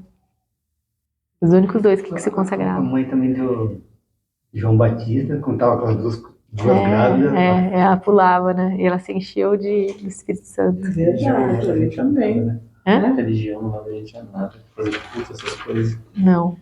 A palavra de Deus leva a gente a alguma coisa, né? Consagração começa com uma decisão de ponto sem retorno e sem comprometimento. Um exemplo simples. Decisão de ponto sem retorno. De um ponto sem retorno. E sem comprometimento. A gente já escreveu isso. É simples assim, ó, gente. Uma dieta. Tá vindo aqui um brownie de chocolate quentinho com um sorvete em cima. E vão te colocar na tua frente. Não é naquele momento que você vai decidir fazer dieta, não é mesmo? Mas a decisão de você fazer dieta vai ser no momento qual? O momento que você está lá no quartinho, na sua privacidade, tomando uma decisão consciente do que você vai fazer. Não é a hora que está aquele negócio que você ama ali na frente cheirando para você falar, não, vou entrar em dieta agora. Não é esse o momento, certo? Amém? É só um parênteses aí. Então essa decisão ela precisa ser tomada consciente. Vou me consagrar ao Senhor, pelo propósito de buscar mais a Jesus Cristo. Tá, o que eu tenho que fazer? Onde são os pontos da minha vida que eu quero mudar? O que é que eu preciso fazer? E, gente, Jesus a gente busca no... Deus a gente busca no nosso íntimo. Tem até aquela música lá que fala que eu encontro Jesus quando eu tô no meu canto. Esqueci como é que é a música. Ainda bem, né? Porque daí você não precisa me escutar cantar. Mas ela fala que é no meu canto sozinha, no meu canto secreto, é onde eu te encontro. Sim. Né? Tem até aquela música, nada mais, né? Nada além de ti, Senhor, eu quero estar só contigo. Então é ali que a gente encontra a Jesus Cristo. Então é uma decisão. E a consagração a Deus te dá a colheita dos benefícios de Deus.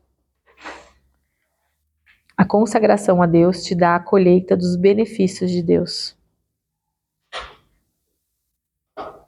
E a gente tem isso, né? De todas as pessoas, sacerdotes, todo mundo que estava ali, apenas duas pessoas foram guiadas pelo Espírito Santo para estarem lá e presenciarem.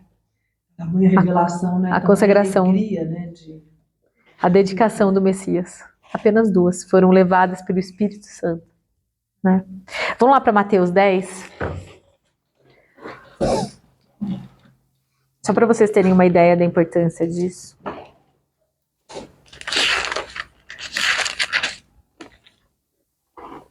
Mateus 10, 37. 10, versículo 37. Tá vendo? Fecha.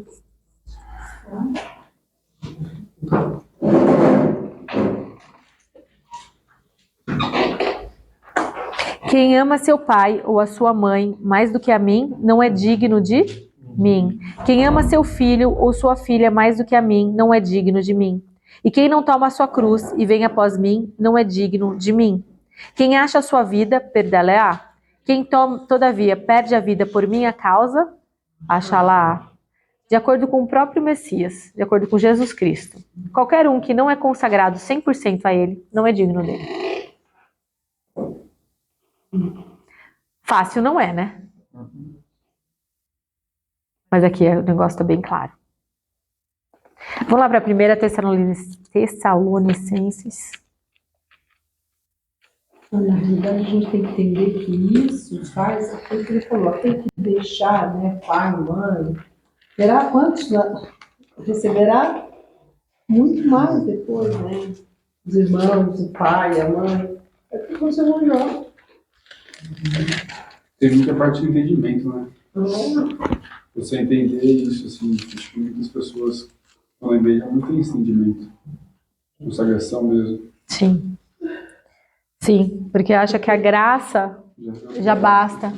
Só que a graça do Senhor, ela te impulsiona a você, porque uma coisa é a justificação, são 3 passos, né? A justificação, quando a gente é salvo, justificados.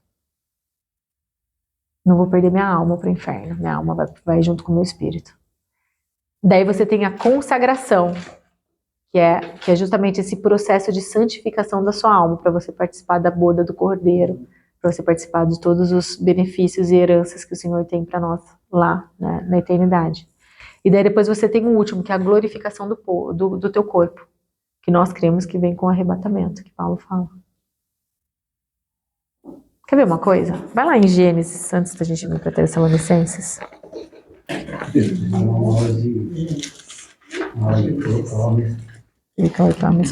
Olha só.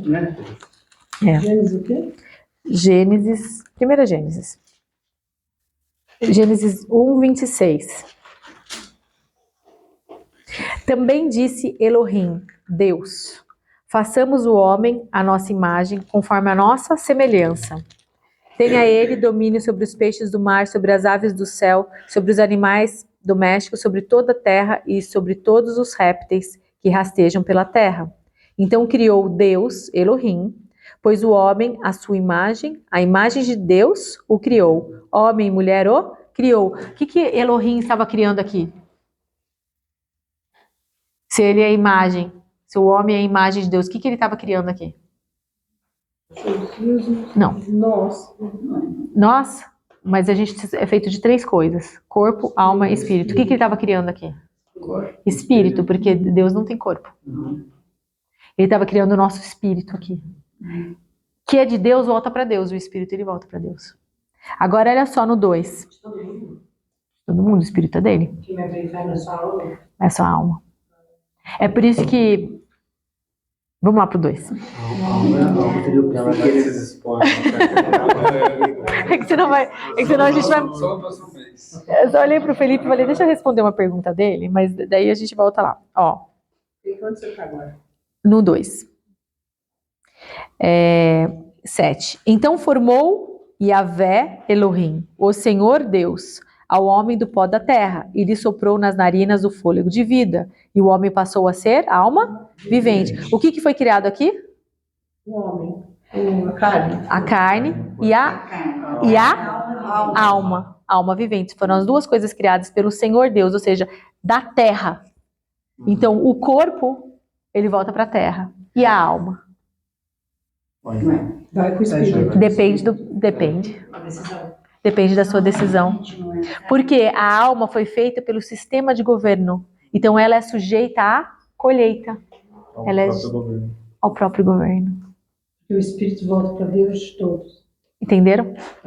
Jesus fala, que adianta o homem ganhar o mundo inteiro e perder sua alma? A alma. A alma que pecar, essa Porque o homem, morrerá. porque o homem ele é espírito, mas a alma é o psique, é entendimento. Exato.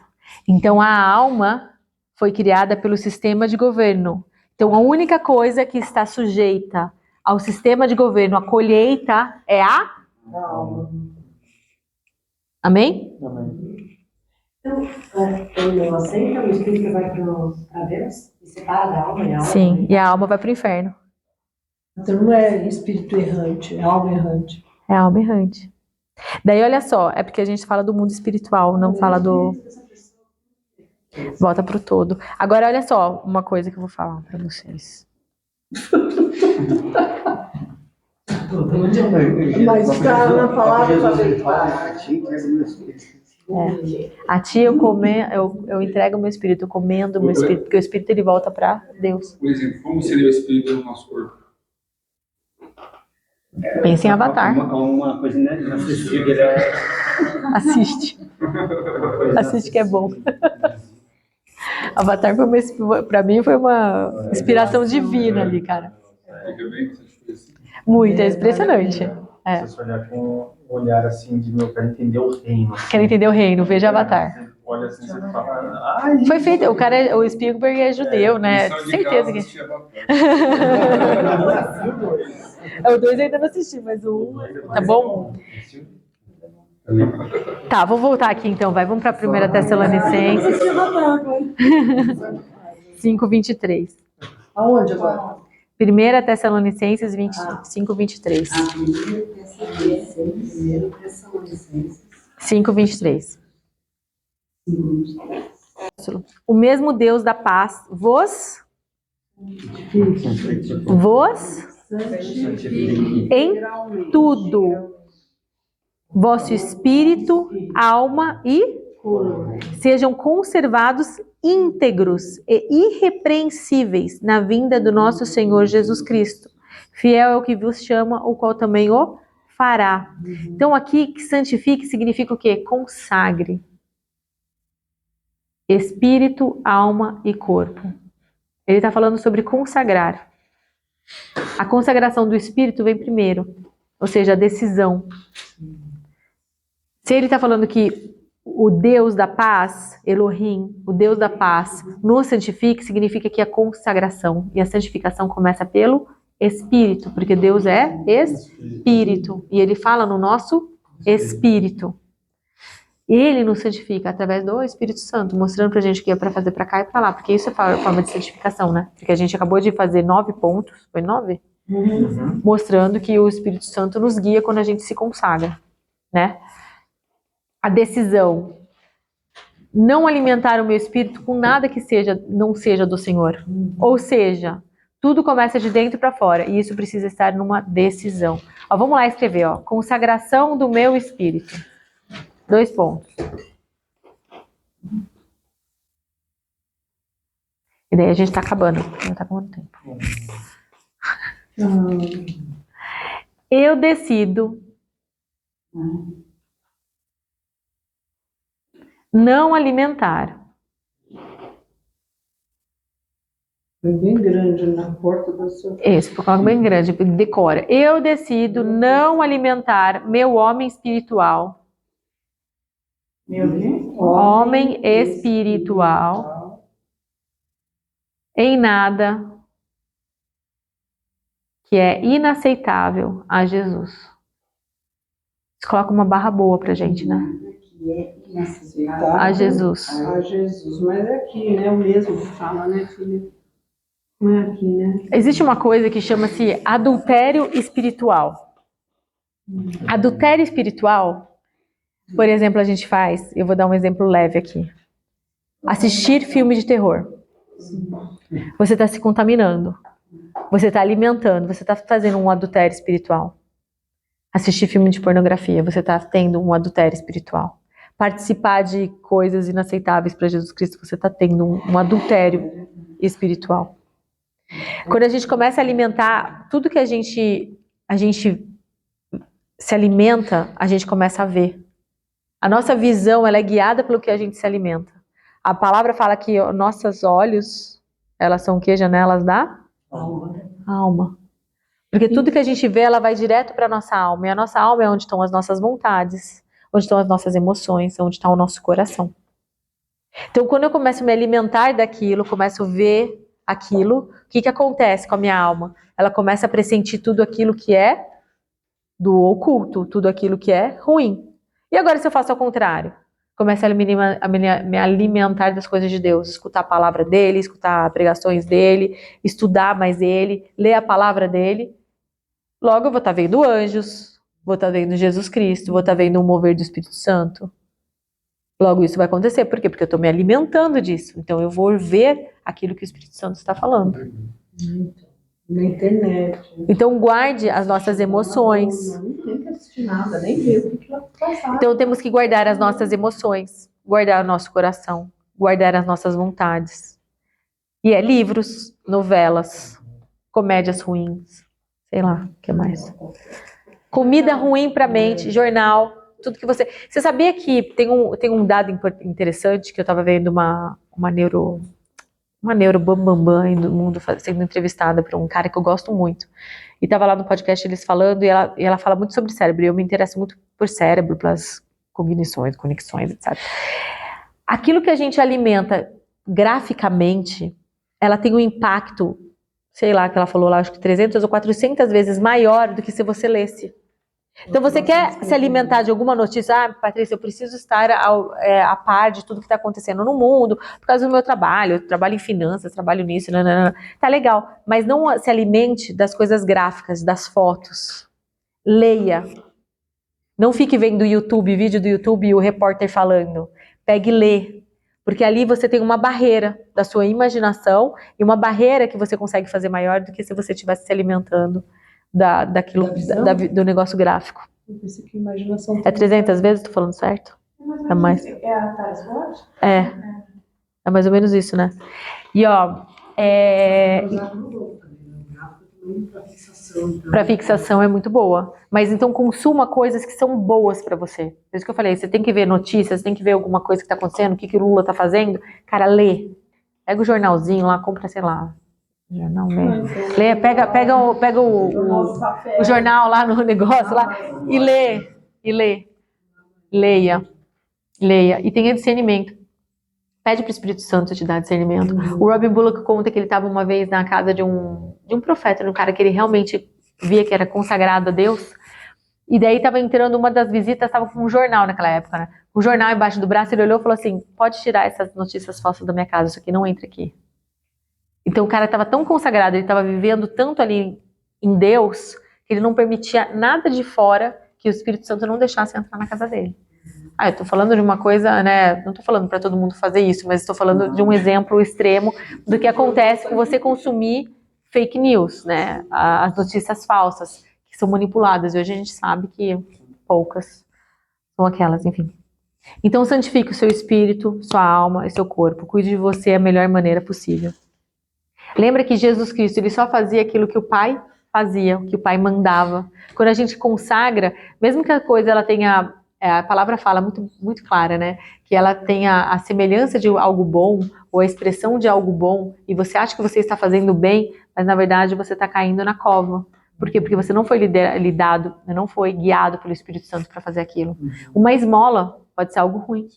Porque você não sabe o que a pessoa vai fazer com aquele dinheiro. Ele pode ir lá e comprar uma droga, e de repente ali ele pode morrer. Cara, o sangue daquela pessoa ficou sobre a tua mão. Porque você deu uma esmola sem o Espírito Santo deixar. Então, com a aparência de bom, mas o fim dele é a morte. Então a gente precisa do Espírito Santo para nos guiar. Mais do que nunca, né, gente? O que nos separa de toda a nossa herança no Senhor é o nível de consagração que temos. Ele já fez tudo. Ele fez absolutamente tudo. Já nos deu tudo. Ele já nos deu alegria, cura, prosperidade. Ele já deu tudo. Por isso que no 7º dia, Elohim descansou. Porque ele deixou tudo disponível para nós. Um sistema de governo para governar. A fé não é parar e esperar que Deus vai fazer. Ele não vai fazer nada porque ele já fez. E eu gostei desse exemplo que ele falou da eletricidade. A gente sabe que tem eletricidade na parede. Só que a fé é ficar aqui parada e esperar que a eletricidade venha até a gente aqui para ligar a lanterna ou qualquer outra coisa, o abajur. Não, o que você faz? Você cata o pluguezinho lá, como é que chama aquilo? A tomada e coloca na tomada? O chufe? Coloca o macho na fêmea. Você precisa do negócio lá para conduzir. A fé é isso. Porque a eletricidade já está disponível. Você só precisa de um meio de trazer ela para você. E é isso que a gente está aprendendo aqui. A consagração, ela faz isso. E o Senhor mostra pra gente quando a gente tem que declarar, quando a gente tem que aplicar o sangue, quando a gente tem que pegar e falar, isso aqui é meu, eu quero, em nome de Jesus Cristo, é meu. Me foi prometido. Esse aí é o macho ali, colocando e trazendo energia de volta. Tô chamando de macho porque é o que você falou, eu tô acreditando. É impossível agradar. É impossível agradar a Deus. Só que o que acontece? O que as pessoas acham que a fé é? Pela graça sou salvo, eu creio que Deus vai me dar tudo aqui, então eu vou sentar e vou esperar a chuva de prata chegar aqui no meu colo. Não deu certo, ou não tem cura. Quantas vezes a gente escuta a pessoa falando, gente, tá enferma, mas Deus permitiu. Deus permitiu essa enfermidade. Sério. Nós somos estudantes da Bíblia aqui. Não é permitida essa frase aqui. Não é permitida, a gente já sabe mais do que isso, né? Não é possível ter tanto conhecimento e não aplicar ele. Lembre-se que Satanás ele não pode testar a gente, tentar a gente mais do que do que a gente conhece, nosso conhecimento. Nosso conhecimento subiu de barra. Então temos que operar dentro da revelação que a gente tem. E a revelação a gente tem, que Deus não permite nenhum mal acontecer conosco, porque Deus é absolutamente bom. O que acontece? Alguma coisa ali no sistema de governo. Alguma coisa ali a gente precisa dar uma paradinha, orar para o Espírito Santo e esperar que ele revele. Porque o Senhor fala na palavra dele que o Espírito Santo nos revela todas as coisas. Então, Senhor, sua palavra fala que o Espírito Santo me revela tudo. Então, o Espírito Santo, por favor, eu te peço, em nome de Jesus Cristo, revela o que está acontecendo. Me mostra. Ali tem governador, tem muita coisa, né? O Rio Grande do Sul, as pessoas acham que é a Bahia, mas o Rio Grande do Sul é o maior sacrifício de criança que tem. Satanismo lá é pesadíssimo. Volte e metem nas manchetes, você vê templo satânico. Satanismo. Do Brasil é lá, o Rio Grande do Sul. Satanista. É pesado lá. Então, Então, gente, fé não é esperar que Deus vai fazer isso ou vai fazer aquilo. Fé é você pegar aquele plug lá e colocar na tomada. Isso é fé. Fé vem para ouvir e ouvir a palavra de Deus. Ouvir a palavra de Deus, ela vai aumentando a sua fé. Por que a palavra de Deus aumenta a sua fé? Porque a palavra de Deus te ensina o que você tem que fazer para receber aquilo que Deus já deixou disponível para você. Ponto final. Não é simples? Irmão Bernardo falava, né? Que Deus já fez tudo. Ele falava, Deus já fez tudo. Por que você está aí chorando e falando? E olha só, Deus, ele se move com o seu poder em conexão com a sua fé. Eu vou dar um exemplo. Lá nos Estados Unidos eu ia numa igreja. Eu adorava aquela igreja, eu achava ela linda, porque era uma igreja em forma de igreja. Acho que era presbiteriana. Era uma igreja em forma de igreja, tinha janelas, ela clara, lembra? Era linda aquela igreja. Eu gostava da igreja em si, sabe? Eu adorava. E eu gostava da escolinha dominical deles também. E a gente ia lá, mas faltava o Espírito Santo se movendo. Mas Deus usou muito aquele pastor para falar comigo, várias vezes. Mas a igreja era linda. Sabe aqueles vitrôs que entrava o sol da manhã? Não, americana, na Granada. Mas linda a igreja, linda. Ficava no meio de um bairro super bacana, e que bonito, cheio de árvores, assim. E você chegava às 10 horas da manhã, aquele sol entrando, aquele louvor tocando, era muito gostoso. E eu gostava ainda das 9 da manhã, que era o louvor clássico, que é aqueles hinos clássicos que tocavam. Eu achava bem mais legal. Enfim. E teve uma vez que eu estava muito indignada com a parte das crianças, enfim, de tudo que estava acontecendo. Né, do que acontece com as crianças no mundo, e né, lá eu comecei a pegar mais dados. Em Miami é muito pesado o tráfico, né, principalmente por causa das Ilhas Caribenhas e tal, e aqui a gente vive muito numa bolha. Lá você consegue saber mais das coisas, porque tem gente do mundo inteiro lá, né, falando as coisas. E daí o pastor começou a contar um exemplo de da África lá, de um menino que foi pego, e a mãe chorando. E ele ficou pedindo para o Senhor, Deus, me mostra por que isso aconteceu, o que estava acontecendo, onde que o Senhor estava. E a palavra que ele deu foi, Deus estava, ele mostrou para Deus onde ele estava. E ele viu Deus pegando a mão daquela família, daquela mãe que estava perdendo aquele filho para um dos bruxos lá da África, e chorava junto. E estava chorando junto. Então, o chorar, o ficar, Senhor, por que isso está acontecendo comigo? O Senhor, ele se comove conosco. Você lembra a frase mais curta, mas mais comovente da Bíblia é, Jesus chorou. Ele se comoveu. Só que o poder dele não foi movido ali. E Jesus chorou, ele se comoveu junto.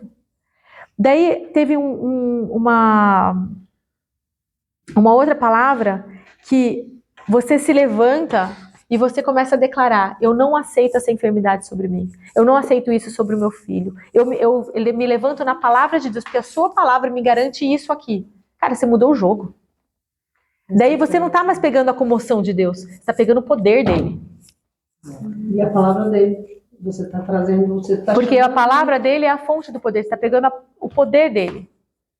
Então a sua fé... Mostra teus motivos para que eu possa te justificar. Quando você pega a sua fé e você declara a palavra do Senhor, você move o poder dele, porque a palavra dele é a fonte do seu poder. A fé vem para ouvir e ouvir a palavra de Deus. E quando a gente ouve a palavra de Deus, a gente entende como usar, como acionar o poder dele. Mas esse momento é difícil, né? Sabe por quê? A primeira coisa que Satanás quer fazer com que você não tenha força para falar. E você tem força para falar porque você está xingando lá sua mulher, xingando o padeiro, mas você não consegue levantar e falar, Senhor, eu te abençoo, eu te glorifico, e eu falo, em nome de Jesus Cristo, aqui ó, está a sua promessa da situação que você está passando. Aqui está a sua promessa de cura. Aqui está o seu corpo que foi dado por mim. Satanás vai sempre fazer com que você não se sinta digno de fazer isso. Vai sempre te tirar e falar assim, você não vai adiantar nada porque você está em pecado. Só que você tem que lembrar que o pecado não nos afasta do amor de Cristo. Ele morreu por você. Ele morreu pelos teus pecados. O que afasta é a religiosidade. É você não declarar a palavra dele e não aceitar o sacrifício dele. Tudo isso você falou de uma missão. A gente fez exatamente isso. A palavra, a pessoa foi curada e ela falou, não sou digna. Mas a palavra é para você. Aquele cara que estava lá coxo, que veio Pedro e João. O cara não estava esperando, ele estava querendo dinheiro.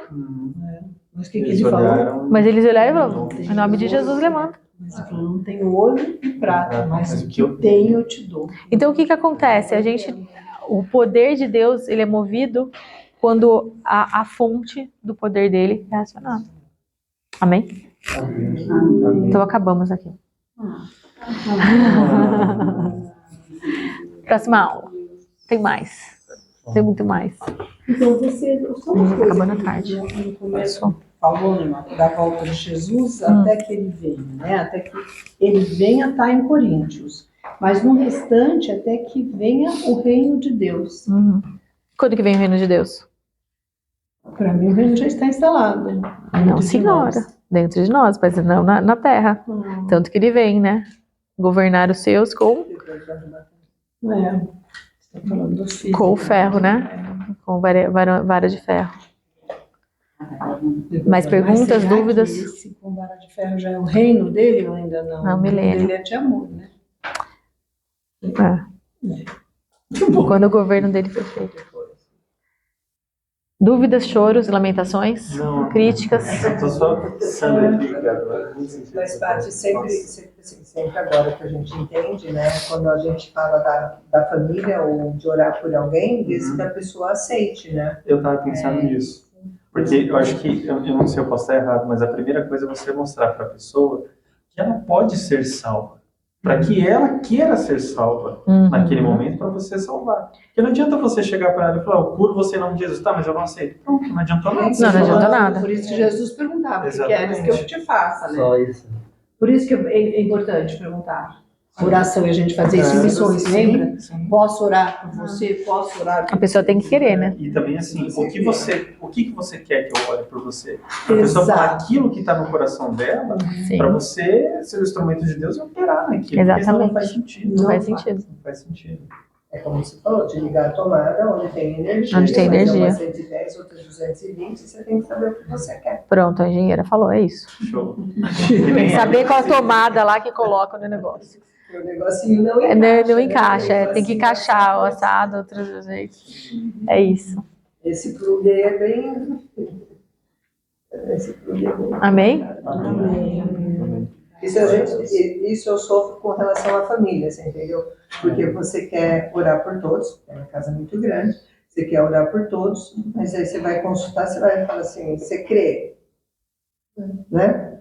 Você quer? Tá tudo bem. É isso aí. Daí vem o seu trabalho de ficar orando no quarto, joelho no chão. Até abrir toda a atmosfera. Avisar, né? Consagra, né? Consagração. Se posicionar também, né? Porque o que eu ouvi, por exemplo, não, mas tá assim, só falar do meu, né? Sua mão tá assim porque Deus permitiu. Eu falei, nunca permitiria isso. Não, meu Deus, ele jamais faria isso. Aí a pessoa olha e fala, uau, né? Olha, a cabeça dele mudou. E aí assim a gente começa a transformar, né? Exatamente. A cabeça das pessoas, porque é isso. É isso. É isso mesmo. Vamos orar? Vamos orar? Pode acabar todos? É bem isso mesmo. Tá andando. Acho que toda segunda-feira, né? A gente nunca vai orar todas as coisas. Amém? Ora, mãe. Ai, Senhor, obrigada, Senhor, por essa palavra maravilhosa nos nossos corações, Pai. Nós pedimos, Pai, que essa palavra fique em nós, Senhor. Coloque teus anjos acampados ao nosso redor. Amém. Que essa palavra não saia, mas fique em nossos corações Amém. e semeie o que deve semear dentro de nós, Senhor. Amém. Dando-nos a revelação, Pai, da consagração que cada um deve fazer. Amém. Aqui a intimidade contigo é de cada um contigo, Senhor. Nós clamamos pela tua presença em nossas vidas constantemente, Senhor. Amém. E nós queremos no secreto estar nos consagrando a ti, Senhor, a nossa vida, a nossa família, Senhor. A tua palavra que é maravilhosa para nós, é o nosso alimento, que nos alimenta, que nos sacia, é tu, Senhor Jesus. Obrigada, Senhor, por essa ceia do Senhor desse dia, Pai. para a compreensão de que Tu és o centro de tudo em nossa vida, Pai. E que possamos, Senhor, passar isso para todos que nos rodeiam, Senhor. Amém. Para que possam compreender como é simples e prático a vida em Cristo, Senhor.